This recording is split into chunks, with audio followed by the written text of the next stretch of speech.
Bienvenue sur DMG TV, les histoires mystiques. Tu es nouveau sur la chaîne, n'oublie pas de t'abonner, de laisser un commentaire, de liker et de partager. Tu vas raconter une histoire, il y a un numéro à l'écran sur le plus 237 655 81 90 17. Envoie ton histoire et on va jouer sur YouTube, Facebook et TikTok. On poste plusieurs histoires tous les jours sur YouTube, la chaîne c'est DMG TV. On a aussi une deuxième chaîne YouTube, on poste tous les 14 h. La chaîne c'est DMG TV, histoire mystique exclusive. On a une chaîne Facebook DMG TV et TikTok DMG TV. D'ailleurs les directs c'est sur TikTok les mercredis et vendredis à 20h00 heure du Cameroun. Donc je t'invite à t'abonner sur toutes nos plateformes pour ne pas manquer les vidéos qu'on poste avec des histoires mystiques. S'il vous plaît, laissez un like. Ce qu'on fait, c'est pour sensibiliser. Et donc, première histoire. Assalamu alaikum, la famille DMG. Je vous salue toutes et tous. Je salue en premier DMG. Merci vraiment pour cette initiative qui nous permet d'être plus prudents vis-à-vis de ce qui se passe de nos jours. Je passe également le salam à toute la famille et à tous les nouveaux aussi. Je vous invite à aimer les vidéos que vous allez regarder, à partager également pour pouvoir aviser d'autres personnes. Parce que de nos jours, comme vous le dites souvent, le tort est vraiment risqué. Alors, ceci est une histoire qui va arriver. Je vais essayer de faire vite parce que c'est une dame qui m'a expliqué ce qui est arrivé dans un cas assez similaire. Donc, je préfère d'abord vous expliquer ce qui s'est passé avant que cette dame-là ne puisse m'expliquer ce qui est arrivé à son frère en tant que tel. Je suis du Sénégal. Et il y a un jour, j'étais au bureau, j'ai vu un numéro qui m'avait bipé. Alors, je me suis dit que bon, je vais rappeler, étant donné que je gère un groupe des personnes qui font le commerce en ligne et tout, je fais venir des bagages d'un peu partout. Je me suis dit que je vais rappeler, peut-être qu'il s'agit d'une de mes clientes que, voilà, dont je ne reconnais pas le numéro, mais qui a quand même essayé de me joindre. Et j'ai appelé, je suis tombée sur un monsieur. Euh, il m'a dit, j'ai dit bonjour, voilà, puisque je ne reconnaissais pas le numéro. Allô, bonjour. Le monsieur m'a dit, oui, bonjour, j'espère que vous allez bien. J'ai dit, oui, ça va, alhamdulillah. Il m'a dit, vous allez bien. J'ai dit, oui, je vais bien. Qui est-ce, s'il vous plaît? Il m'a donné un nom. J'ai vraiment oublié le nom qu'il m'avait donné, très sincèrement. Mais il m'a dit, est-ce que c'est Yaï Fatou ou bien c'est Yaï Fall? Je ne sais plus trop. Je lui ai dit, non, vous vous êtes trompé. Il m'a dit, ouh là là, Allahu Akbar. Oh, j'ai fait une erreur. Bon, est-ce que vous voulez, s'il vous plaît, m'aider? Parce que actuellement, je suis en route et je n'ai pas de crédit pour contacter une personne. Alors, je voulais savoir si je pouvais vous donner un numéro et que vous lui dites telle personne est actuellement dans la forêt. Donc, textuellement, ce qu'il voulait que je répète à l'autre personne, c'était de dire oui, telle personne a bien reçu le soukorukor. Alors, soukorukor, c'est un terme sénégalais. Ça s'utilise surtout durant le ramadan. Ce sont des cadeaux qu'on se fait entre voisins, entre familles aussi et tout. On achète parfois des paniers bien remplis de sucre, de lait, de chocolat, etc. Vraiment, si vous tapez panier ramadan, je pense que tout le monde connaît assez bien les paniers ramadan. Nous, on appelle ça au Sénégal soukorukor. Alors, il m'a dit, vous allez lui dire, j'ai bien reçu le secours au corps, mais actuellement, je suis en panne avec ma moto dans la forêt. Je lui ai dit, mais pourquoi est-ce que je devrais l'appeler? Est-ce que vous ne pouvez pas essayer de contacter cette personne-là et tout? Il m'a dit que non, je n'ai pas de crédit, donc je ne peux pas la contacter. C'est pour cela que je vous demande de l'appeler pour moi. Étant donné que mon cerveau a tiqué, je lui ai dit non, vraiment, je ne peux pas faire ça. Je ne peux pas. Vous pouvez essayer de biper cette personne, mais je ne peux vraiment pas l'appeler pour vous. Il m'a dit, OK, il n'y a pas de souci. Est-ce que vous pouvez m'envoyer du crédit sur ce numéro afin que je puisse la contacter? Je lui ai dit, mais moi, j'utilise une ligne. J'avais du crédit, hein, très sincèrement, et je demande même à Dieu de me pardonner pour avoir menti. Mais je lui ai dit que je n'ai pas de crédit à vous envoyer. J'utilise une ligne téléphonique. Donc, essayez de biper cette personne-là. Elle m'a dit que non, si je la bip, ce n'est n'est pas sûre qu'elle puisse voir mon appel et tout. Donc, si vous ne pouvez pas m'envoyer de crédit, je vous donne le numéro, s'il vous plaît, vous l'appelez. Là, j'ai dit non, je ne peux vraiment pas. Avant même que je ne finisse ma phrase, il m'a raccroché au nez. Donc, je me suis sentie un peu bizarre. J'ai dit que bon, je vais appeler ma cousine pour lui expliquer ce qui s'est passé. Je l'ai appelée, je lui ai expliqué, elle m'a dit que oui, il y a eu deux de ses sœurs qui ont eu le même problème. Il y a eu un monsieur qui avait appelé sa grande sœur pour lui donner le même scénario. Mais sa grande sœur, elle, avait pris le numéro de téléphone et avait contacté l'autre personne qu'on lui avait demandé d'appeler. Elle a pris le numéro, elle a appelé. Le monsieur lui a dit, ah d'accord, c'est bon, mais moi aussi actuellement je suis en forêt et je ne peux pas appeler. Donc je vais vous donner un autre numéro. Vous allez aussi appeler cette personne-là et vous allez encore lui faire passer tel message. Alors, notre grande sœur a accroché et puis elle a dit, mais c'est bizarre, comment est-ce qu'une personne peut m'appeler et me demander de l'aider? J'appelle l'autre personne me demande également d'appeler une autre personne, etc. Et c'est là que mon oncle s'est levé. Il lui a dit, mais tu es vraiment bête. Prochainement, on ne répond pas à ce genre d'appel-là et tout. Parce qu'en général, c'est des messages pour faire passer des marchandises qui ne sont pas très, très, voilà. Vous comprenez? Parce que moi, quand il a dit sucre, étant donné que sucre, ça veut dire sucre en Wolof, je me suis dit que peut-être il voulait faire passer la poudre blanche et voilà. Habituellement, c'est un de leurs scénarios, c'est-à-dire qu'ils vous demandent de passer un appel pour l'autre, de passer également un autre appel. Là, vous êtes en train de renseigner sur la position de tout un chacun. Vous ne pouvez pas savoir parce que vous n'avez pas eu connaissance des codes. Et là, un jour, si on arrive à retracer leurs appels là, on peut vous prendre, vous amener à la police et vous dire que oui, c'est vous qui avez fait passer les appels et tout. Donc, après cela, pour aviser, parce que j'essaie tout le temps de sensibiliser au maximum, j'ai fait un message vocal dans le groupe où se trouvaient mes clientes. J'ai fait un message vocal, je leur ai expliqué, je leur ai dit voici ce qui m'est arrivé, etc. et tout. Et là, il y a une de mes clientes qui me contacte.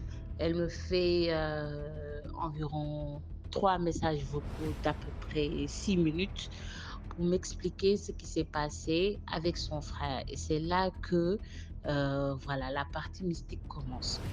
Alors, elle me contacte, elle me dit oui, j'ai écouté le message vocal dans le groupe. Ce qui s'est passé vraiment, il y a eu exactement la même chose qui est arrivée à son beau-frère, autant pour moi, voilà, à son beau-frère, le mari de sa sœur.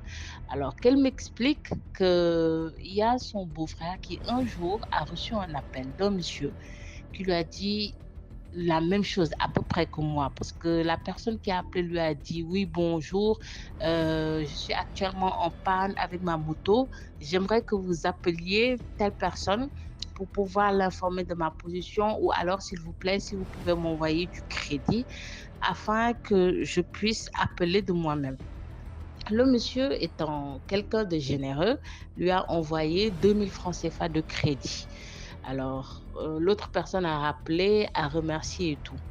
Alors, ils ont laissé passer 2 ou 3 jours comme ça, je ne me rappelle plus trop.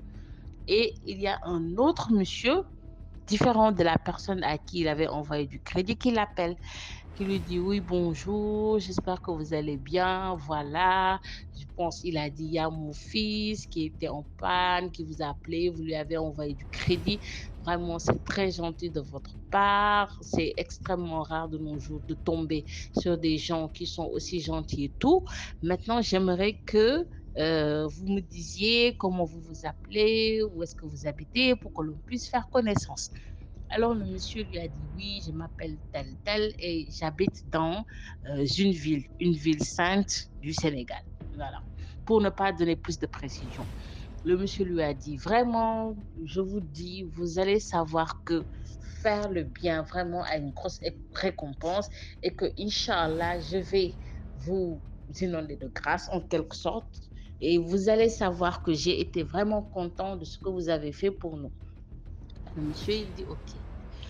Il est resté ensuite 2 jours, 3 jours comme ça. Et puis, l'interlocuteur, là, qui avait appelé pour remercier et tout, a rappelé le monsieur. Et là, il a commencé à lui demander des sommes. 300 000, 200 000. On ne sait pas. Vraiment, dès qu'il appelait le monsieur pour lui dire je veux tant, le monsieur décaissait la somme automatiquement et puis il lui remettait ça. Et sous prétexte que le monsieur lui disait oui, je vais sortir, je vais faire des sacrifices pour toi, il y a des prières qu'on doit faire également, etc. Et puis le monsieur, lui, il décaissait. Il décaissait, il donnait sans aucune réflexion.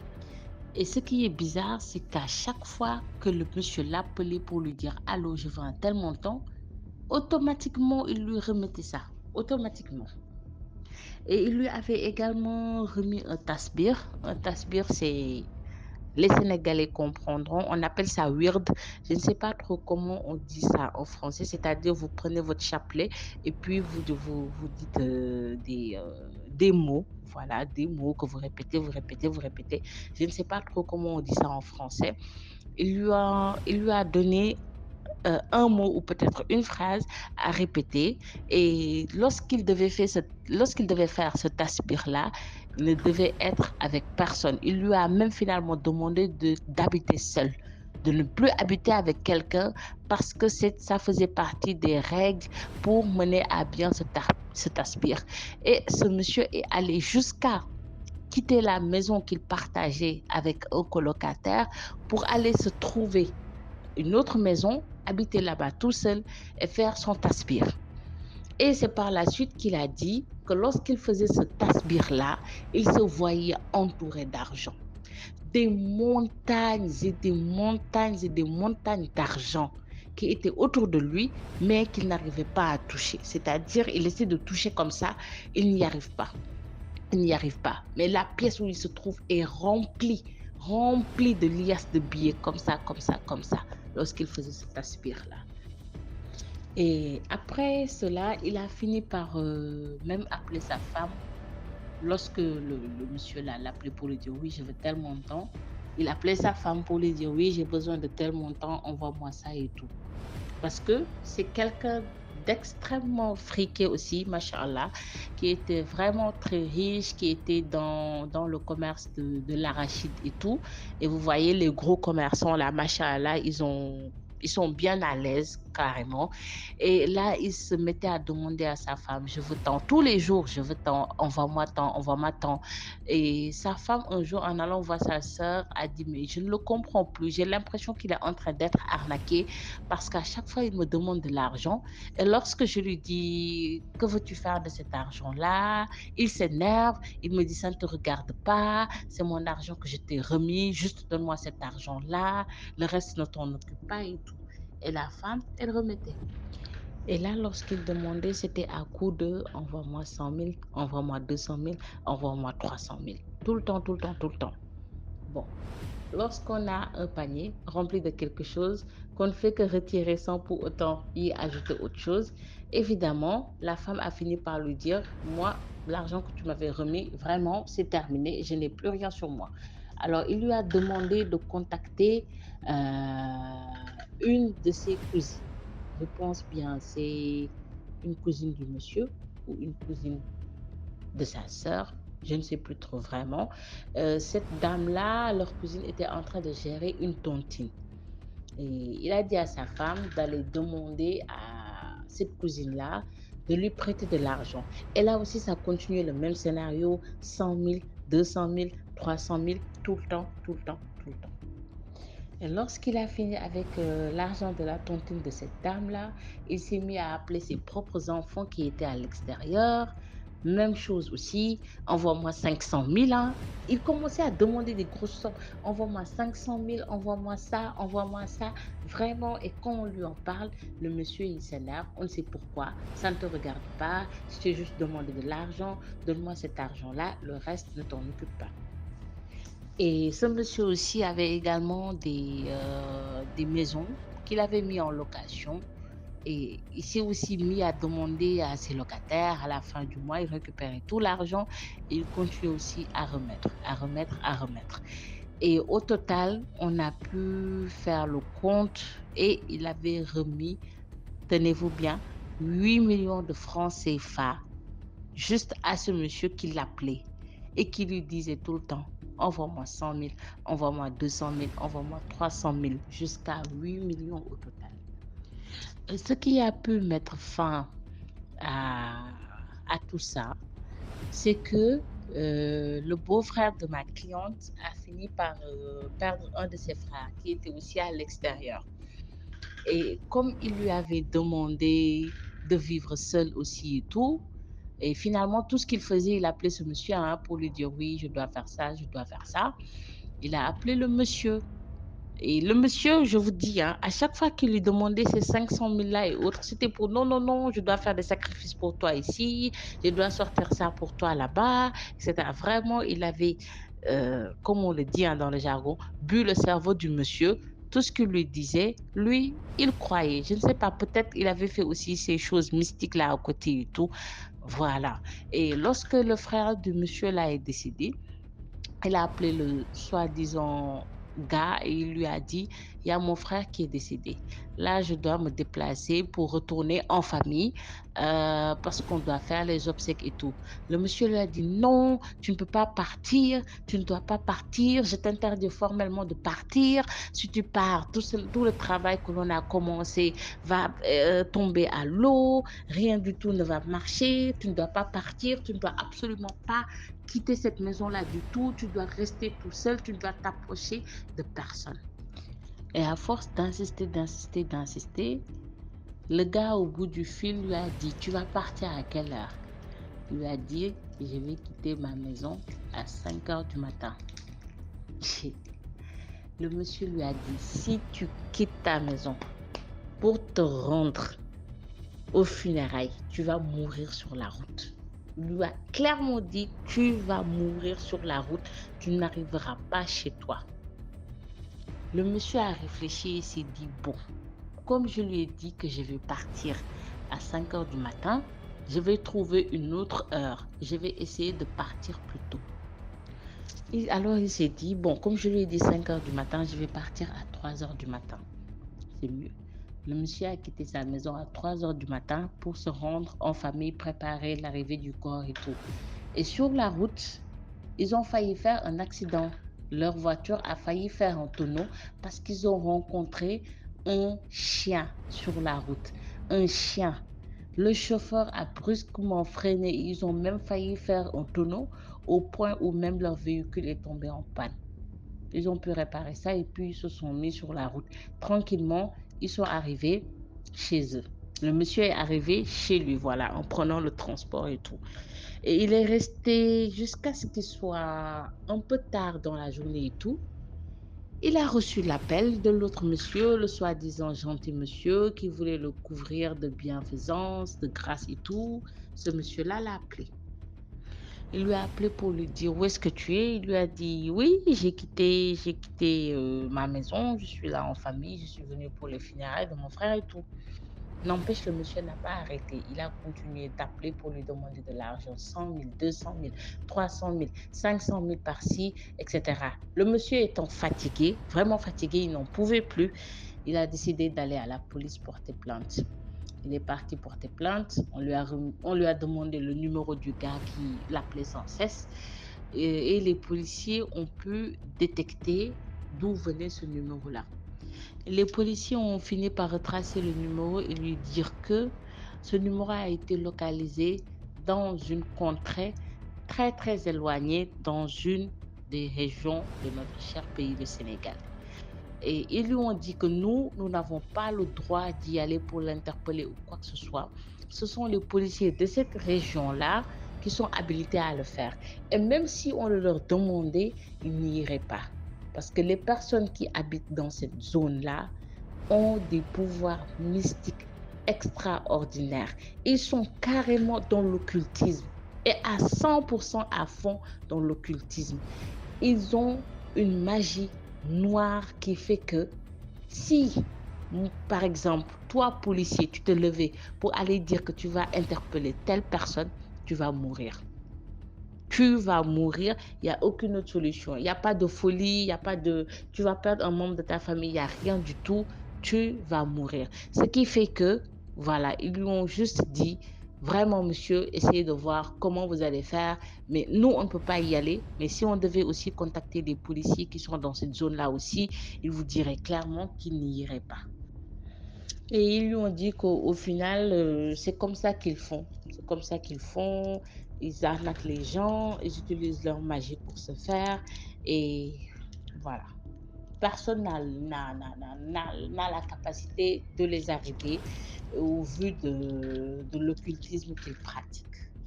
À la fin, elle ne m'a pas trop dit comment le monsieur a fait pour s'en sortir. Peut-être a-t-il changé de numéro. Je ne sais pas, je pense que c'est ce qu'il a dû faire, étant donné que si quelqu'un n'a plus votre numéro, il ne pourra plus vous contacter. Je pense que c'est ce qu'il a finalement fait, mais n'empêche, vraiment, il y a laissé beaucoup d'argent et juste sur un geste de gentillesse, aidez-moi s'il vous plaît. Et il vous parle avec... Non, mais c'est abusé, quoi. Ils vous disent clairement, s'il vous plaît, aidez-moi au nom de Dieu. Vraiment, j'ai besoin de votre aide. C'est vraiment urgent. Si vous ne le faites pas pour moi, ça ne va pas aller bien. Ils vous disent de ces choses que vraiment, le message final, c'est de faire attention. Faisons attention. De nos jours, même être trop gentil peut vous mener à votre perte. Voilà. Faisons très attention. Mon message a été long, c'est vrai, mais j'espère avoir bien expliqué également. J'espère avoir été limpide dans mes propos. Je fais un petit coucou au public du Sénégal. J'espère que vous êtes nombreux à regarder DMG TV et tout. En tout cas, je vous remercie pour le temps que vous prenez pour nous aviser et tout et que Dieu vous le rende. Inch'Allah. Merci beaucoup. Merci beaucoup pour l'histoire. Maintenant, on passe à la deuxième histoire. Bonsoir DMG, bonsoir toute la famille. N'hésitez pas à commenter, partager et liker. Voilà, je vais raconter mon histoire. Ça pourrait édifier certaines personnes. Car il faut toujours prier avant de rentrer dans certaines maisons lorsqu'on cherche à louer. Il y a de cela 2 ans, ma petite sœur et moi, nous sommes allés louer une maison. Le même jour, quand nous sommes arrivés, ma petite sœur m'a dit qu'elle ressentait des ondes négatives dans cette maison. Elle me disait qu'elle ne voulait pas rester là-bas car la maison n'était pas bonne. Moi, je ne voulais pas prêter attention à ce qu'elle disait. Donc, je disais non, il n'y a rien et tout, restons, ça va aller et tout. Donc, à chaque fois, puisque j'étais étudiante, je partais à l'école et elle n'avait pas encore commencé les cours. Elle restait à la maison. Quand je partais à l'école, la petite préférait rester chez les voisins ou dans la cour jusqu'à ce que je revienne de l'école. Elle dit qu'elle est seule, elle a l'impression qu'il y a une présence dans la chambre. Moi, je disais toujours, arrête tes choses, arrête ça, il n'y a rien, il n'y a rien. Mais elle me disait ça tout le temps. Parfois, on dort comme ça, elle se réveille en sursaut. Elle me réveille, elle me dit qu'elle ressent une présence, comme si quelqu'un veut la toucher, comme si quelqu'un veut monter sur elle. En tout cas, elle a fait ça pendant près de 4 mois. Et moi, de mon côté, je ne voyais absolument rien. Ça veut dire que même quand je dormais seule là-bas, j'étais tranquille. Mais elle, à chaque fois, elle se plaignait. Elle disait qu'il y a forcément quelque chose dans cette maison. Ensuite, elle était tellement dépassée, elle est allée voir un homme de Dieu dans une église. Elle a expliqué le problème et l'homme de Dieu l'a demandé de faire une semaine de jeûne et de prière. Donc, elle a commencé à prier avec l'homme de Dieu. La semaine où elle priait là, elle dormait maintenant bien. Elle m'a dit qu'elle ne faisait plus, elle ne ressentait plus ça quand elle priait. Peut-être 3 jours après ces prières, je dors, je vois comme un songe de mon côté maintenant. Je vois comme si j'étais en train de rêver qu'un condisciple de classe à moi me tenait la main. Et pendant que j'étais en train d'attraper le condisciple de classe, une pensée m'est venue dans la tête en me disant que ce n'est pas la personne que je pense qu'il est en train de m'attraper. Je me réveille en sursaut. J'ai dit, ça c'est quoi? Je commence à douter un peu. Je sens que, ça c'est quoi? Mais je dis, non, il n'y a rien, il n'y a rien, il n'y a rien. Moi, je ne peux pas ressentir ce genre de choses. Je redors. Dans la même nuit, je ressens maintenant comme si quelqu'un vient m'attraper au niveau des reins. C'est à ce moment où je crie, je me réveille en sursaut. Je crie, c'est quoi? Je me réveille comme ça. Mais ça a l'air tellement réel. J'ai dit non, si c'est cette sensation que la petite sœur me dit qu'elle ressent, c'est pas agréable du tout. Le matin, je suis allée voir le bailleur, comme c'est une femme, la bailleresse. Je lui ai dit que, madame, pourquoi ma petite sœur n'arrive pas à bien dormir dans votre maison et tout depuis qu'on est arrivé, elle se plaint, elle dit qu'elle ressent une présence dans la maison. La dame me dit non. Est-ce que tu sais que ta petite sœur a un mauvais esprit qui la suit depuis le village? Je dis, comment vous savez ça? Elle dit, non, il faut que ta sœur retourne chez ses parents, aller demander pardon et tout, parce qu'elle a un mauvais esprit qui la suit. J'ai dit, ah bon, elle a un mauvais esprit qui la suit? Ok, bon. De mon côté, j'ai pas bien dormi aussi cette nuit parce que j'ai ressenti la même chose qu'elle se plaint depuis tout ce temps. Qu'est-ce qui se passe? Elle me dit non, moi je ne sais pas de quoi vous parlez, moi je suis chrétienne, il faut télécharger l'application Kanguka, vous priez et tout, moi je ne connais pas ça. Dès que j'ai fini de parler avec elle, les jours qui ont suivi, on a bien dormi, les semaines qui ont suivi, on a bien dormi. Après, je pense que c'est encore revenu chez ma petite sœur. On a décidé de déménager clairement parce que on sentait que la maison là, il y avait vraiment un problème. Donc, juste pour dire qu'il faut beaucoup prier avant d'intégrer les maisons des gens. Tous les locataires ne sont pas forcément bons. On a déjà loué ailleurs, mais dans la maison, là, c'était différent. C'était vraiment différent. Et depuis qu'on est parti de là-bas, tout va bien. Il n'y a plus de rêves. La petite dort bien. Moi-même, ça va. Ça fait des mois et des mois, presque 1 an déjà qu'on est quitté chez elle. Il n'y a plus tout ça. Donc, c'est un peu bizarre. Merci, bonne soirée. Merci beaucoup pour l'histoire. Maintenant, on passe à la troisième histoire. Commentez, likez, partagez. Bonjour DMG, bonjour à vous encore. Bonjour la population DMG. Tout d'abord, je tiens d'abord à vous remercier pour tout ce que vous faites, vos histoires. Chaque soir, j'écoute vos histoires et tout. Et j'ai vraiment aimé le film. Je sacrifie ma fille, vraiment un film vraiment très très très très émouvant. Voilà. Je suis venue raconter une histoire que ma mère m'a racontée, que je vais aussi vous la raconter. Voilà. On veut dire ça comment? Je vais prendre un exemple. La jeune fille, bon, imaginons que la fille s'appelle Jessica. La jeune fille s'appelle Jessica et l'autre fille s'appelle Alexia.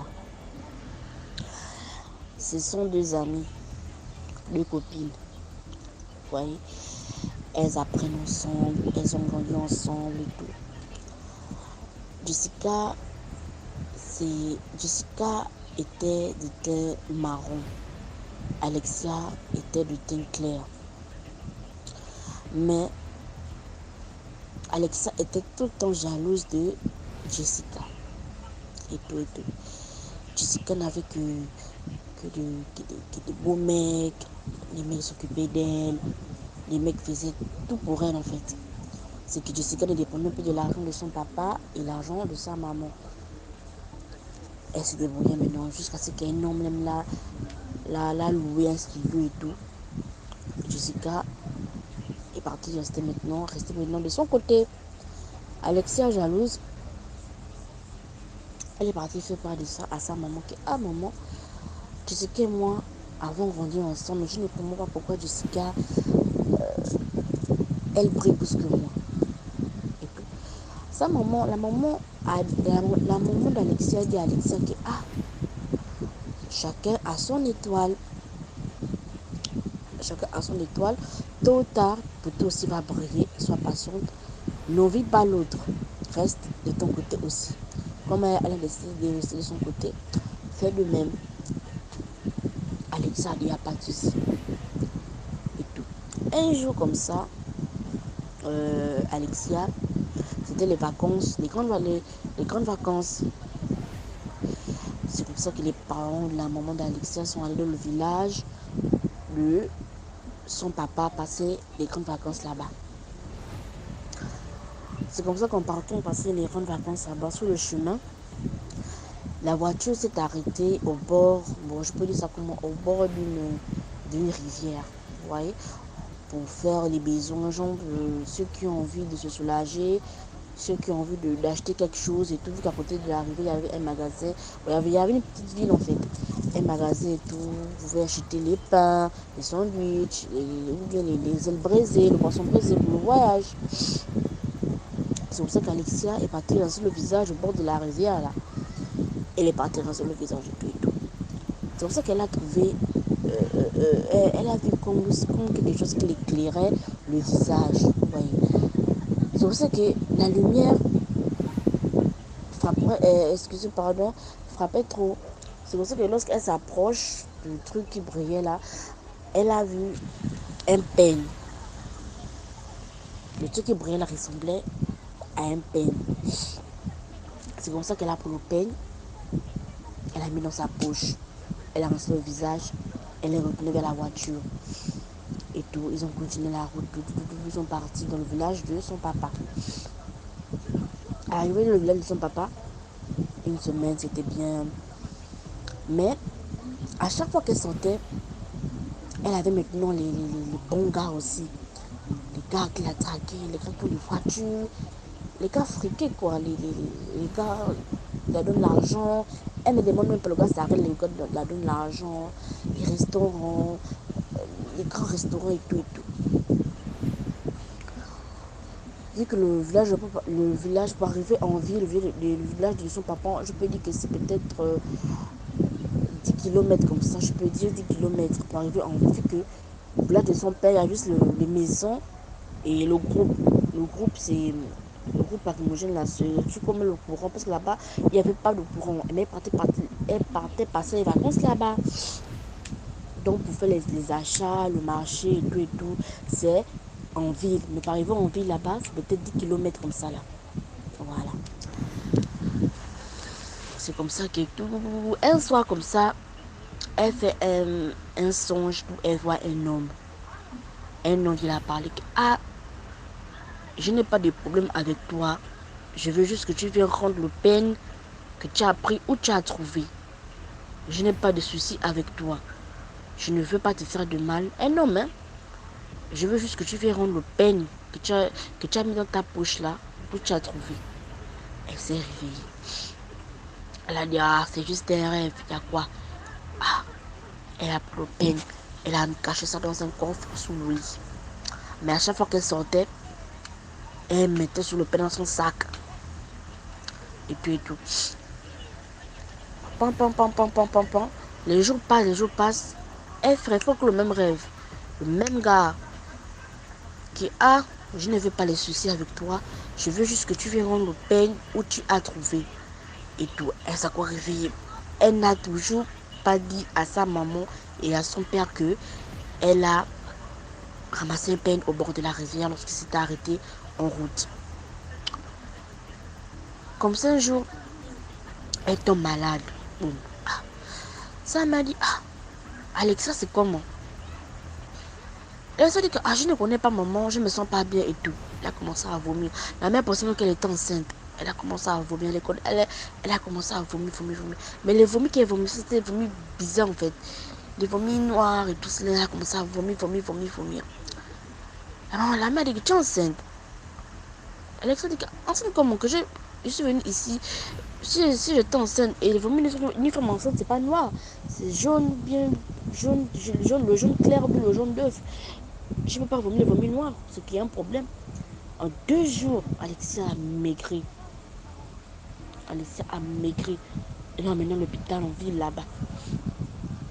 Ah, le docteur dit que mais elle n'a rien, elle est bien, machin. Elle avait juste une petite fièvre, on a presque les médicaments et tout.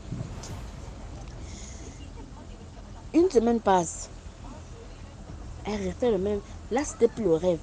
Là, le gars en question est bienvenu dans sa chambre, il est allongé, bienvenu que je ne peux pas répondre mon peine comme ça parce que c'est pas moi qui l'a touché. Je veux que tu dis à tes parents de venir rendre mon peine. La maladie que tu as, c'est moi qui t'a lancé ça. Si d'ici 2 jours, vous ne venez pas rendre mon peine, vous avez trouvé, tu vas mourir. Je vais prendre ton esprit et tu vas travailler pour moi. Riche. Elle a appelé sa mère. Maman, maman, maman. La mère entrait dans la chambre. Elle a expliqué. Maman, voilà, voilà, voilà. Voilà, voilà, voilà, voilà. Voilà, voilà, voilà, voilà, voilà. La mère ne croyait pas. La mère dit, c'est la femme qui t'a fait délirer ou quoi? Tu parles de quoi? Elle a expliqué que si dans 2 jours, vous ne partez pas rendre le pauvre peine, je vais mourir. Le peine que j'ai ramassé, c'était le peine génie de l'eau. Et chaque nuit, quand je dors, il vient dans mes songes, dans mes rêves pour me parler. Et tout, et tout, et tout. Pardon, allez-y rendre le pauvre peine, je ne veux pas mourir. La mère a banalisé. La mère a banalisé ça. Tu délires. La mère a demandé que le peine en question que tu parles là est où? La fille, Alexa a dit que c'est sous le lit dans un coffre. Voilà la clé. Voilà le peine. La mère voulait justement un peigne en or. Vous voyez comme les peignes afro qu'on peut les cheveux durs là. C'était comme ça, mais il n'y avait pas le bout. Comme les peignes afro là. Mais il n'y avait pas le bout pour attraper le peigne. Donc c'était sans bout, mais c'était en or. Bien ça brillait. Elle m'a dit, tiens, le peigne là, son nom comme ça, pourquoi donc tu le peigne en or dans la maison, tu dis pas aux gens. Alexa dit que, maman, c'est le peigne que je t'explique là, que j'ai ramassé au bord de la rivière, lorsqu'on s'était arrêté pour prendre les sandwichs et tout, je l'ai resté au visage, j'ai ramassé le peigne là au bord de la rivière. Maintenant, chaque nuit, je vois un homme clair qui vient me parler, que c'est son peigne, je dois lui rendre son peigne et tout et tout. Et il a mal là, celui qui m'a lancé ça et tout. Regarde comment en une semaine, je suis devenue maigre, comme une personne qui est malade. Alors que je ne suis pas malade. C'est un sort qui m'a lancé. Ma mère a banalisé. Elle a expliqué ça à son mari. Le père aussi a allé ça. Elle raconte quoi? Quelle peine? Quelle peine qui peut faire ça? Quelle peine qui peut faire ça? C'est comme ça que ils sont allés montrer le peigne là au chef du village. Vous comprenez? Au chef du village. Le chef du village a dit que mais votre fille a raison. Ce peigne appartient bel et bien à un génie de l'eau. Le génie de l'eau, c'est un homme. Et il aimerait récupérer son peigne. Si dans 2 jours, votre fille va mourir, c'est que le chef du village a dit. La maman dit, mais chef, comment vous connaissez ce genre de choses? Moi je suis plus dans la culture, dans nos cultures. Je ne suis pas trop dans la vie moderne. Moi je suis plus dans la culture, je connais ce genre de choses là. Et ce peigne, c'est rare de les trouver dans la ville ou dans ce village. C'est un peigne qui appartient aux esprits. Et quand je vois, c'est un esprit de l'eau. Je dis que lorsqu'il est sorti, il a dû oublier son peigne. Et elle est passée par là, elle a ramassé. Et tout. Le chef a dit, allez-y prendre l'enfant, vous l'emmenez ici, je vais la traiter. Ils sont partis prendre l'enfant, ils ont emmené l'enfant au chef du village. Je lui ai demandé qu'attends, avant ça, il t'a averti, non? Elle a dit oui, chef, il m'a averti et tout. Que si je ne veux pas rendre son peine, je vais voir. Mais pourtant, il est venu t'avertir. Pourquoi tu ne l'as pas écouté? Elle a dit au chef que, chef, même vous-même, je fais un rêve comme ça, je ne peux pas croire au rêve. Le moment de bain, je ne crois pas aux choses spirituelles et tout. 2 jours après, Alexa a commencé à trembler. Le chef lui a dit que, moi je ne veux pas me mêler les histoires là. Parce que ce n'est pas moi qui a pris le peine. Vu que c'est votre fille qui a pris le peine, vous êtes les parents de la fille. Donc allez-y vous-même rendre le pauvre peine. Vous partez seulement, vous laissez ça seulement au bord de l'eau, vous revenez. C'est simple. Vous allez voir que votre fille va se sentir mieux. Les parents, les parents négligent ça, chef. On ne croit pas à ça, on nous fait guérir. Ils ont encore ramené la fille à l'hôpital. Hospitalisation. La fille est décédée là-bas à l'hôpital avec la perfusion au bras. Ils ont commencé à pleurer. Oh, son savon ne l'écouter, son savon ne l'écouter. Le chef a dit que comme c'est comme ça, prenez le peigne, allez-y rendre non plus que l'on peut décider. C'est ce que vous avez voulu. Allez-y donc rendre le pauvre peigne. La mère a dit, ça ne vaut la peine. Comme vous allez rendre le peigne, a vu qu'il nous a pris l'enfant. On va rendre le peigne comme le mari. Avec que celui-là du mari, il a pris le peigne. Il est parti, il a jeté donc avec la colère. Il a jeté le peigne dans l'autre. Il est retourné. De la même nuit, le père, le papa de Alexia qui est décédé, fait un songe de l'esprit de Lula. Il a dit que comment tu peux venir rendre quelque chose qui ne vous appartient pas avec de violence? Comment vous pouvez venir rendre quelque chose comme ça avec la violence? C'est vous-même, c'est votre fille qui a voulu ça. Si c'était que moi, elle devait vivre. Lorsqu'on prend quelque chose, on demande, on veut toujours rendre cette chose. On demande toujours avant de prendre quelque chose. Votre fille est avec moi ici. Elle travaille pour moi. Le père s'est réveillé. Le père expliqué ça à ses autres enfants. Le père expliqué ça à sa femme. Le père a dit que, dorénavant, si vous voyez un truc au bord de l'eau, qui met là les rives au bord de l'eau, vous voyez un truc quelque part, ne prenez pas. Passez votre route et tout et tout. Donc, voilà l'histoire que ma maman m'a racontée. Donc, c'est un peu ça. Si vous pouvez dire qu'avant de prendre une chose que vous ne connaissez pas l'origine, une chose qui ne vous appartient pas, laissez-vous. Ne touchez pas, même toucher là, ne touchez pas. Passez votre route. C'est ça, en fait, c'est un peu ça. Voici mon histoire, j'espère que ça vous plaira aussi un peu. Bon, bonne journée à vous, DMJ. Merci beaucoup pour l'histoire. Maintenant, on passe à la 4e histoire. Salut à toute la famille DMG, salut DMG, salut à tout le monde. Je vais vous raconter l'histoire d'un monsieur qui s'est marié avec une dame. Ils étaient jeunes. Un jeune couple, ils sont mariés et ils ont passé plusieurs années, ils sont mariés très jeunes, ils étaient dans la vingtaine les deux. Le mari, je ne sais pas, 25 ans, la femme peut-être 22 ans, 20 ans. Ils sont restés longtemps, peut-être même 10 ans comme ça, ils n'avaient pas d'enfants. Et le monsieur là et la dame là n'étaient pas, les Africains n'étaient pas de la même région. Donc ils étaient de deux régions différentes. Donc ils parlaient deux langues différentes. Donc maintenant que la femme-ci ne fait pas des enfants depuis 10 ans, la famille du monsieur commence à se plaindre que comment une femme comme ça vient attacher leur fils là, sans enfant, le temps passe, rien. Donc ils ont commencé à bavarder et ils ont encouragé le monsieur à prendre une autre épouse. Et ils sont allés chercher une épouse qui est de la même ethnie que le monsieur, qui parlait la même langue que le monsieur là. Donc c'est comme ça que le monsieur là a donc épousé la deuxième épouse qui est avec laquelle il parle la même langue. Et l'autre femme là ne parlait pas la langue, mais elle comprenait quand même, mais elle ne parlait pas. Quand la deuxième épouse est maintenant arrivée et elle, la même année, elle tombe enceinte, elle a accouché. Et quand elle a accouché comme ça, le monsieur, le mari ne s'occupait plus trop de la première épouse. Elle était un peu mise à l'écart, lésée. Et la première épouse avait mal, elle était malheureuse. Elle se sentait rejetée, isolée. Les autres membres de la famille, même du monsieur, la famille du mari, étaient beaucoup plus intéressés par la deuxième épouse, ce qui faisait des enfants. Donc, la deuxième épouse, elle se sentait pas bien, mais elle est quand même restée. La première, en fait, je veux dire, la première épouse se sentait pas bien, c'est elle qui était rejetée. La deuxième était là, bien encadrée, elle était comme une reine, quoi, parce qu'elle a fait le premier enfant.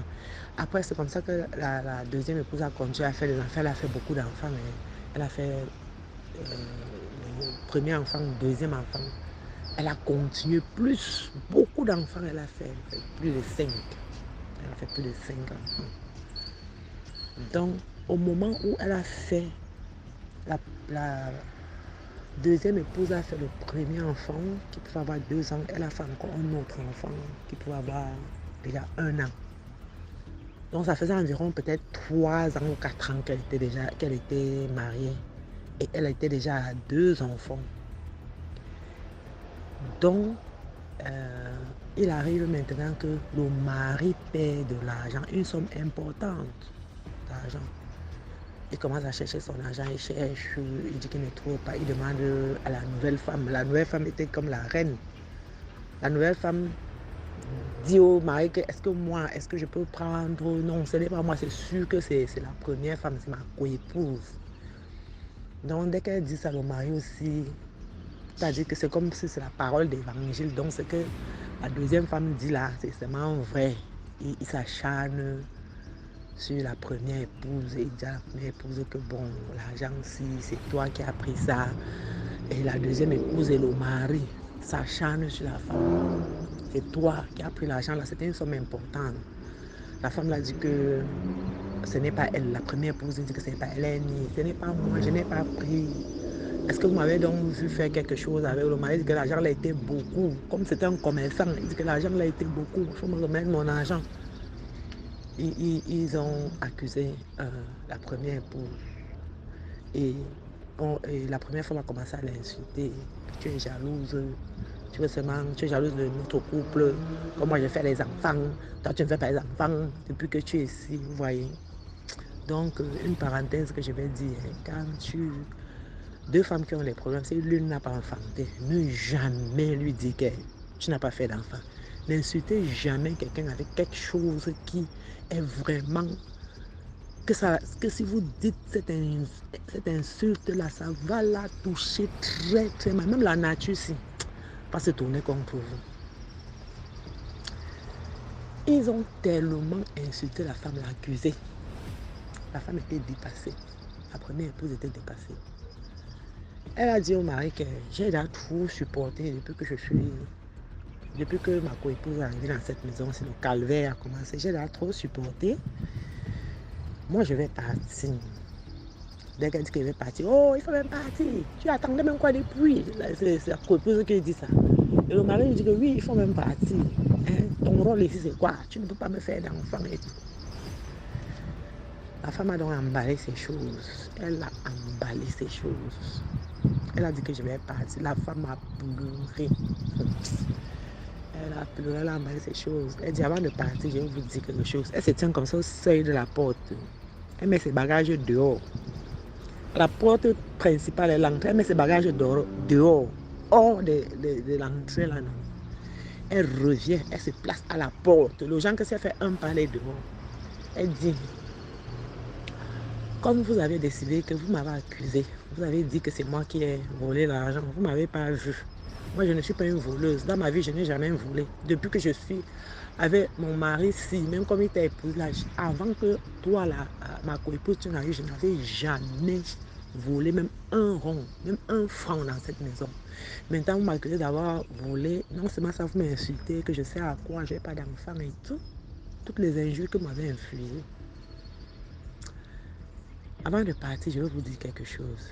Si l'argent que vous cherchez, si c'est moi qui ai volé cet argent-là, Dieu va me punir.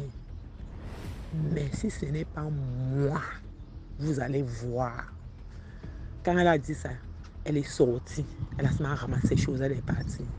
Quand elle a dit ça, le monsieur et la femme, oh, tu vas faire quoi? Tu vas faire quoi? Petite sorcière, tu vas rien faire. Ils ont insulté la femme.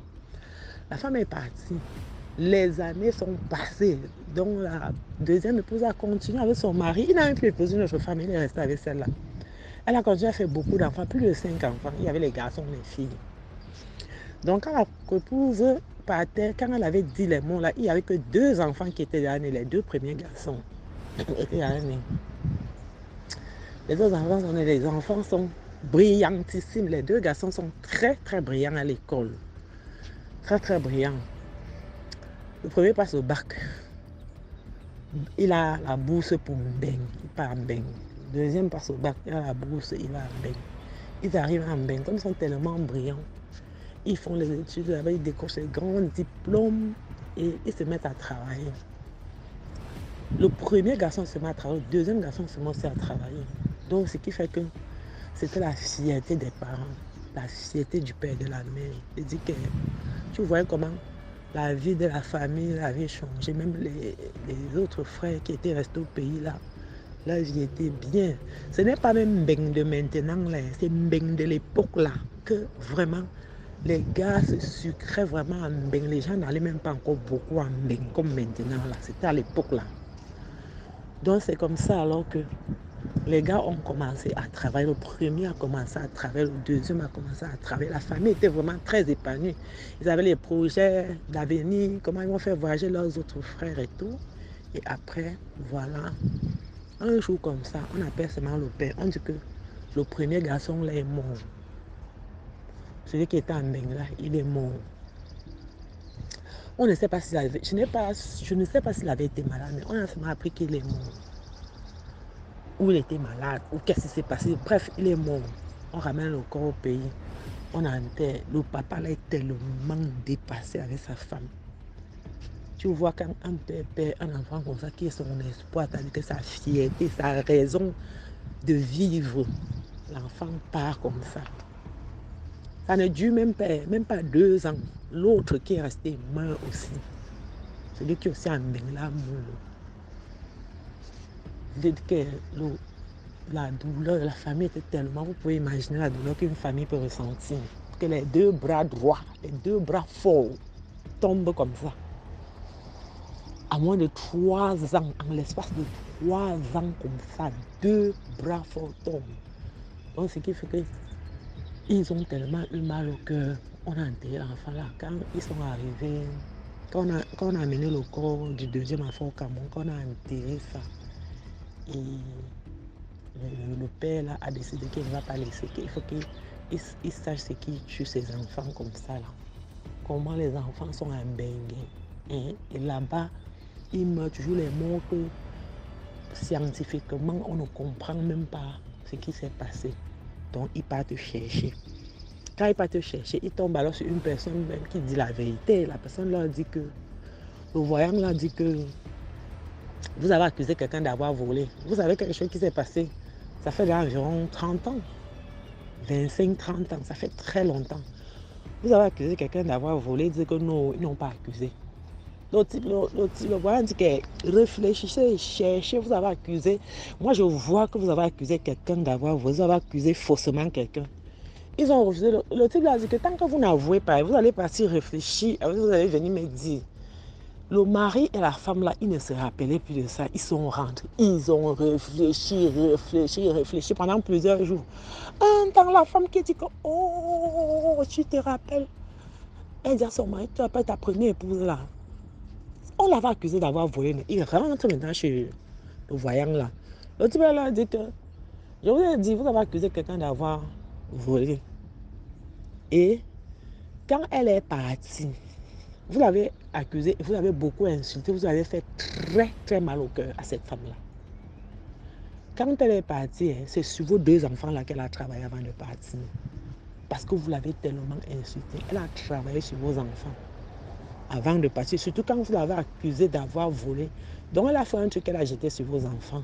Qu'ils ne vont pas mourir maintenant. C'est quand ils seront grands là, que quand ils vont mourir, ça va vous ronger toute votre vie, ça va détruire votre vie. Et ça qu'elle a fait. Le type a dit ça. Il dit que je peux que voir ça. On ne peut rien faire maintenant.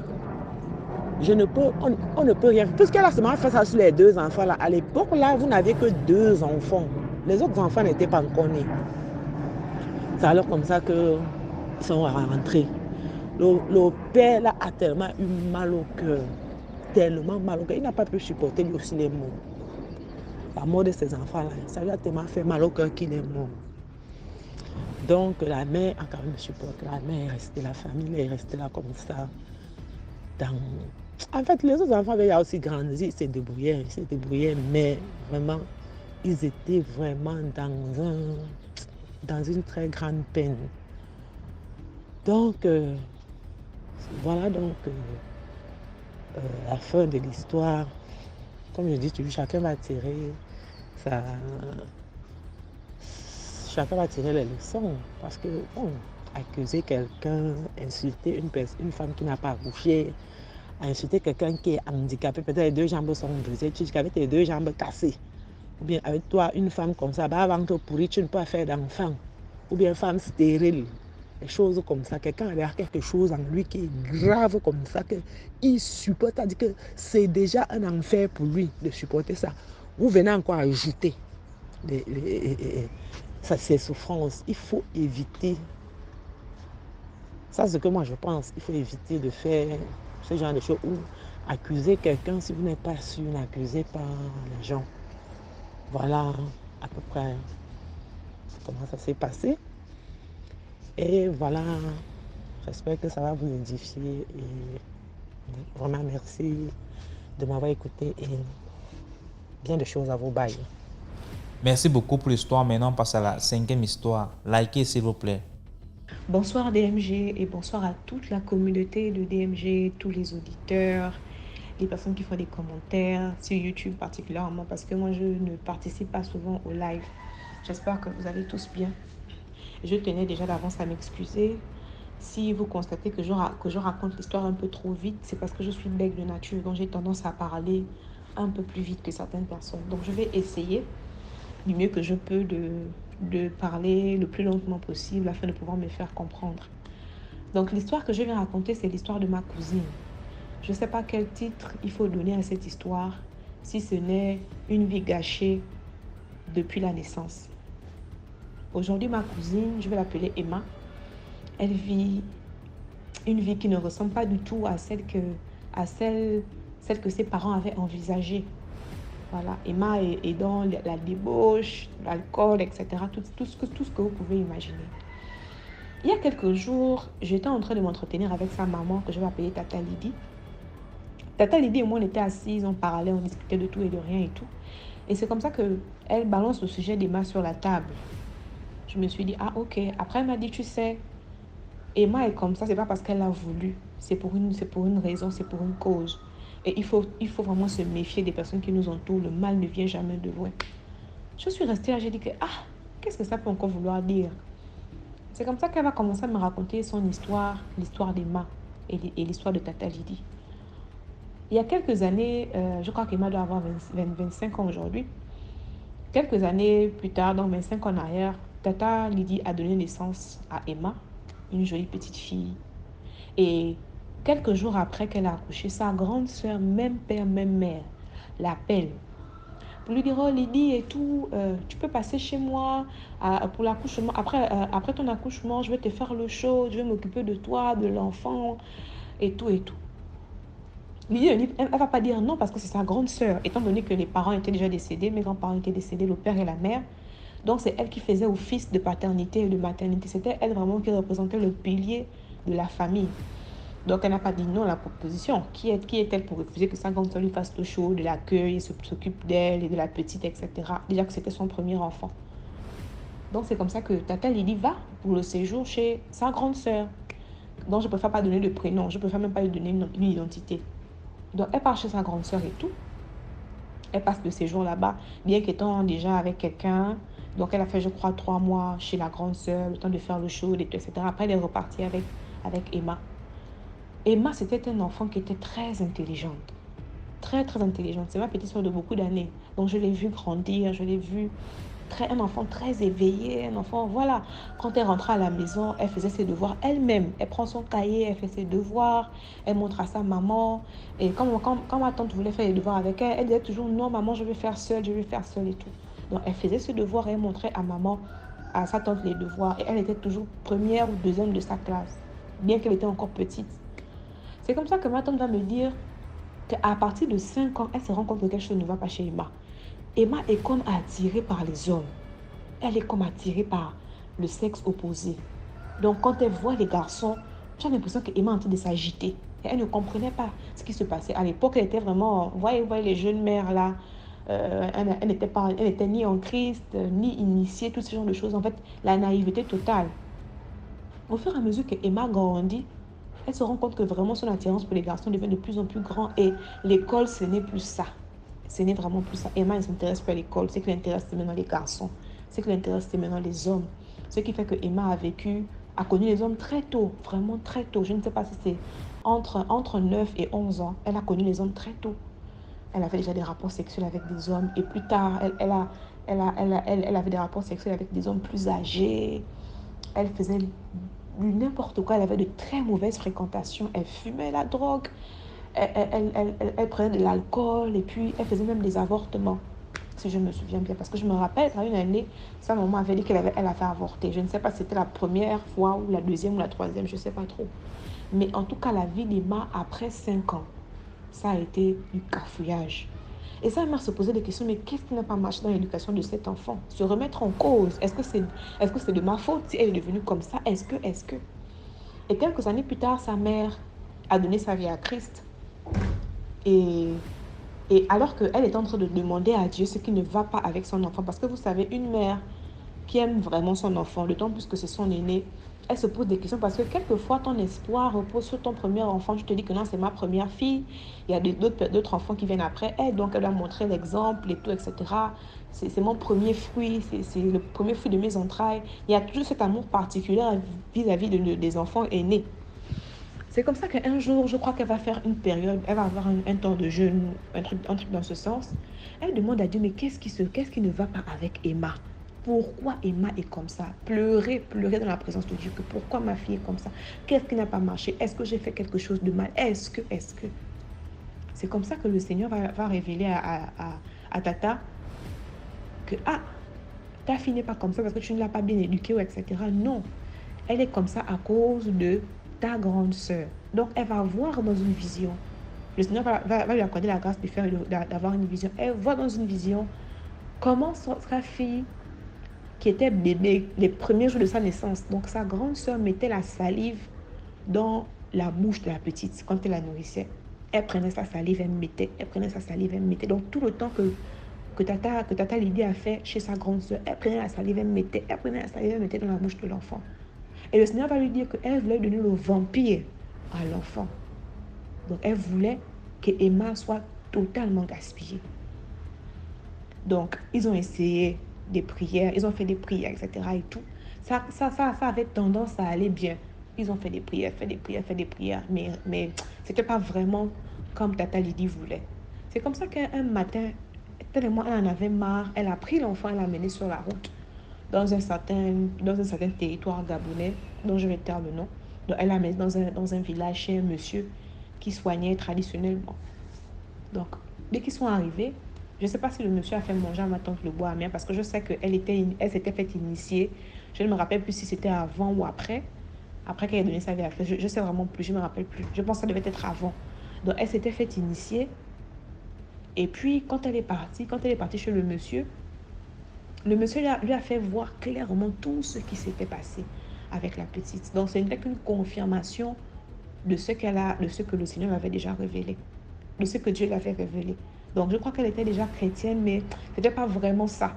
Donc, après, elle est retenue à la tradition. Après, elle est encore revenue. En tout cas, bref, ça, c'est sa décision. Donc, le Seigneur l'a montré, le monsieur, au travers de ce qu'elle a eu à faire, des initiations, des rites initiatiques qu'ils ont eu à faire, lui a montré clairement tout ce qui s'était passé. Comment elle a voulu donner le vampire à Emma. Comment elle a collé à Emma un animal qui était censé la pousser à avoir des rapports sexuels tôt, était censé la pousser à la débauche. En fait, elle devait rien faire de sa vie. Rien faire de sa vie. Elle a vu ça et le monsieur lui a parlé. Donc, le monsieur a essayé de traiter Emma. Il a fait vomir Emma, etc. Toutes ces choses, il a fait pour Emma. Mais malheureusement, aujourd'hui, juste pour ouvrir la parenthèse, c'est comme si ça n'avait pas eu lieu, en fait, parce que Emma est retombée dans les mêmes déboires, etc. et tout. Donc, je ne vais pas aller trop en profondeur dans l'histoire parce qu'après, ça reste quand même des problèmes de famille. Mais ce que j'aimerais dire aux gens, c'est de vraiment faire attention. Vraiment faire attention. On a toujours tendance à courir chez ça et là. Oh, l'eau chaude. Toujours tendance à courir chez ça et là. Et ce qui fait que ma tante, après, ses enfants d'après, elle n'a pas fait l'eau chaude chez qui que ce soit. Elle se faisait l'eau chaude à elle-même. Donc, elle s'asseyait sur les seaux la vapeur faisait son travail, etc. Elle n'est plus jamais allée faire le shoot de qui que ce soit, à part peut-être chez ma mère, puis c'est son dernier enfant. Donc, j'aimerais simplement nous sensibiliser. Aujourd'hui, Emma aurait pu être quelqu'un de grand, parce que le monsieur a dit que la femme, quand elle a vu la petite, elle a vu l'étoile d'Emma. L'étoile d'Emma était tellement grande, tellement forte, qu'elle a voulu s'accaparer de son étoile et retarder sa destinée. Ce qui a été malheureusement le cas. Donc aujourd'hui, Emma, aujourd'hui, elle est maman de 2 enfants, etc. Mais la vie d'Emma, vraiment, c'est pas vraiment ça. Donc j'aimerais vraiment nous encourager. Comme je le disais plus tôt, l'affaire de courir pour aller faire l'eau chaude chez les gens là, faisons très attention. À la limite, demandons à Dieu de nous donner un esprit de discernement. Vraiment, est-ce que là où je m'en vais faire l'eau chaude là, est-ce que rien ne va m'arriver? Quels sont les mauvais œils qu'il y a sur mes enfants? Et moi, je crois de tout cœur que Dieu nous révèle toujours des choses. Quelquefois, on est souvent dans le déni. Quand on demande vraiment à Dieu, il nous révèle ces choses. Mais quelquefois, on est dans le déni, on se dit que non, c'est ma soeur, c'est ma mère, c'est ma tante, c'est ma grand-mère. Elle peut pas. Tout le monde peut aujourd'hui. On est dans un monde où les gens sont devenus foncièrement méchants. La méchanceté gratuite. On ne paye pas ça quelque part. La méchanceté gratuite. Donc, j'aimerais dire à toutes les mamans ou à tous les parents de faire attention. Les hommes aussi, vous avez un droit de regard. Si votre femme dit qu'elle va aller faire le show chez telle ou telle personne, même si c'est votre propre mère, si votre esprit ne donne pas, ne laissez pas votre femme partir faire le show chez votre mère. Combien de personnes sont restées chez les gens prétendument chez qui sont partis faire le show? Combien de destinées sont restées là-bas? Combien de destinées ont été avortées chez ces personnes de mauvaises intentions? Et la dame en question dont je suis en train de vous parler, elle a fait un tapage dans la famille. J'aurai l'occasion de venir vous raconter encore d'autres histoires. Elle a fait un tapage dans la famille. Un tapage dans le sens où beaucoup de personnes sont passées sous son épée, si je peux le dire ainsi. Donc voilà l'histoire d'Emma. Donc j'aimerais simplement vous dire merci pour l'écoute. J'espère que je n'ai pas parlé trop vite, que je me suis exprimée calmement. Donc je reviendrai certainement pour d'autres histoires. Merci beaucoup et bonne journée à tous. Merci beaucoup pour l'histoire. Maintenant, on passe à la 6e histoire. Bonsoir à toute la communauté DMG. J'espère que vous allez bien. En tout cas, moi, ça va. Je vous incite à vous abonner et liker. Je voulais vous raconter une histoire qui me vient de ma grand-mère. Elle date des années 80 à 90. Comme tous les week-ends, ma grand-mère est encore toute jeune. Donc, elle aimait faire la fête, tout, comme tous les jeunes de son âge. Un jour, elle revenait, elle avait pour habitude quand elle allait en boîte de toujours emmener un pan dans son sac. Elle allait toujours en groupe avec plein de copines. Maintenant un jour elle est partie en boîte comme d'habitude à 3h du matin. Elles ont pris un taxi pour rentrer à la maison. Elles étaient à 4. Ses copines sont restées. Elle habitait un peu devant, elle a continué avec le taxi. Maintenant elle a vu une église au loin, l'église qui était l'église de son quartier. Elle a dit elle a dit au chauffeur, laissez-moi ici, je suis pas très loin de l'église et puis il y a encore de la lumière. L'église a des gardiens, tout ça, donc je serai en sécurité. Elle est descendue du taxi, elle a pris son pagne. Quand elle allait en boîte, elle avait acheté un morceau de pain. Un morceau de pain qu'elle avait mis dans son sac avec le pain. Pour faire croire aux gens qu'à 3h du matin, elle était allée chercher du pain parce qu'elle avait faim. Maintenant, en allant vers l'église, elle a remarqué que l'église était très calme, mais il y avait de la lumière à l'intérieur. Elle s'est dit, je vais passer vers l'église pour aller voir ce qui se passe. Arrivée devant l'église, elle voit que le pasteur de l'église est là, mais il n'y a pas de fidèles. Mais pourtant, il prêche la parole de Dieu. Elle s'est mise à côté et puis elle a commencé à regarder. Oh, mais comment ça? Il est en train de prêcher la parole de Dieu et puis il n'y a aucun fidèle dans l'église. Elle s'est demandé, mais donc il parle avec qui comme ça? Le pasteur a prêché. Maintenant, à la fin, il a commencé à donner aux gens la communion. Il avait plein de communion sur ses bras. Il commençait à donner. Maintenant, quand il donnait, les communions disparaissaient de ses bras alors qu'il n'y avait aucun fidèle dans l'église, juste lui-même qui était dans l'église. Maintenant, ma grand-mère s'est demandé comment ça, l'offrande est en train de disparaître alors qu'il n'y a personne dans l'église. Soudain, quand le pasteur a fini de prêcher, il a pris de l'eau bénite, il a jeté. Et puis, la séance s'est terminée. Elle s'est arrêtée, elle s'est figée carrément devant la porte de l'église. Elle n'arrivait plus à bouger. Elle sentait juste le vent qui sortait de l'église. Mais il n'y avait aucune personne, juste le pasteur qui était resté dans l'église. Juste du vent qui partait, du vent qui sortait de l'église. Mais elle n'arrivait même pas à bouger. Elle était genre figée carrément devant la porte de l'église.